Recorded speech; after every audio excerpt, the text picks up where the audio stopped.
Let's go to J.J. Watt here for a second. We got some questions on him. Yep. He's leaving the Texans. Asked for his release, and they granted that wish.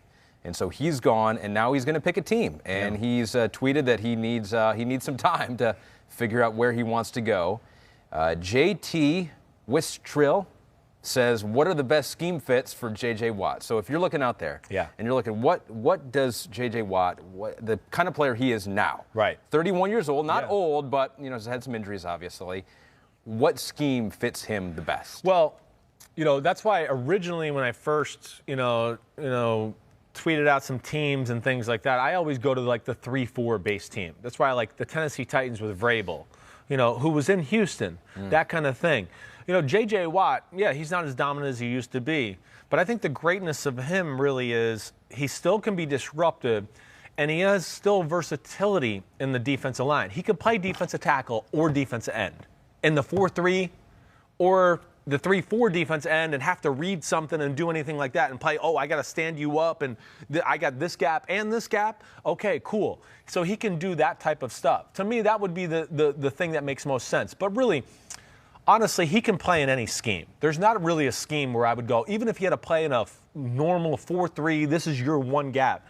I think he still would be incredibly successful that way. I think when it comes down to him, it's going to be about he wants to find a team, of course, that's going to be a contender. That's going to be part of it. How much money is he going to ask for on the market at this point of his career, in a year where the salary cap is certainly going to be less than what it was? It's going to be 180, 183 million, somewhere in there. So still can bring a lot to the team. But also, it's a guy, really, Pete, how many games is J.J. Watt missed over that the was last the 2 surprising years? thing. Like, I looked it up. I was like, when's the last time he's played all 16 games? And I was surprised to find out it was this year. This year, right. But the years before that were less than that, right? Let me look it up right now. I got it here. So he played 8 in 2019. Right. He played all 16 in 2018. But then played 5 in 2017 and then 3 in 2016. Before that, he played every game. So it's been 3 years where he's missed significant time, but that's 3 of the last 5 years. Yeah, that is going to be part of the value too. And when you get to this point of your career, it's 10 years. You've been a beast your whole life. His body's going to start breaking down. So they got to be careful of that as far as the contract aspect too. But I think there's going to be a lot of teams interested in his service for some sort of 2-year deal, something like that, where he doesn't look to totally hold them over the fire. He's made a ton of money, but he wants to win. He wants to win. Go to a give me a Super Bowl. good paycheck just to be respectable, and I can make my living, whatever else, and let's go from there. So A Different Cat says, can the Packers sign J.J. Watt and make him a wide receiver? So that's a different take on it. And then Derek Rudolph says, do you think J.J. Watt would be a good fit in Buffalo? So Bills, Packers, what other teams have been thrown out there? Steelers, Browns, Titans, you just mentioned. All those fits for J.J. Watt? You said he can play He really much any can play defense. anything. He really can, because even in a 4-3 scheme, so now the Green Bay Packers have Joe Barry. Joe Barry, a linebacker coach when I was in Tampa Bay. He's coming from the Rams. I don't know what he's going to play. He's had so much versatility as far as being an assistant. J.J. Watt, in a 4-3, just a basic 4-3, he can play defensive end or defensive tackle. It's a passing down.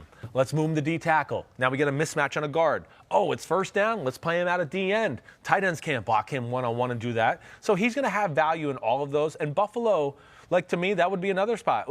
If you're J.J. Watt, those would be two teams I'd have certainly up there, because the quarterbacks, the teams, they're very close.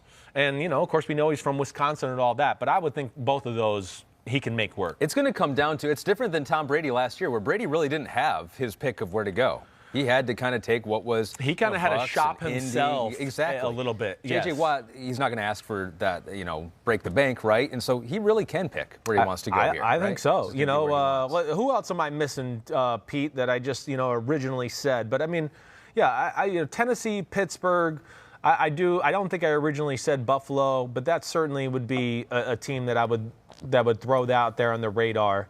I'm not going to hold out in New England. Not that I think he would sign there this second. He might want to see what they do in free agency. Now, they have a ton of money to spend. So, a few weeks from now, he might go, whoa, New England's making moves. Watch out. Maybe I do want to be a part of Bill Belichick and all that. But yeah, I don't think money wasn't a thing, but that's a lot of money, and that's a lot to turn down. Maybe something like that could happen. Well, it definitely could. Yeah. But I think ultimately there's really no scheme he won't fit in, and I think, like you said, it's just going to be about he wants to go to a team and try to win a Super Bowl.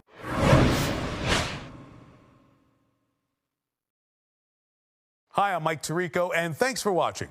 Make sure to hit subscribe for the latest news and highlights from NBC Sports.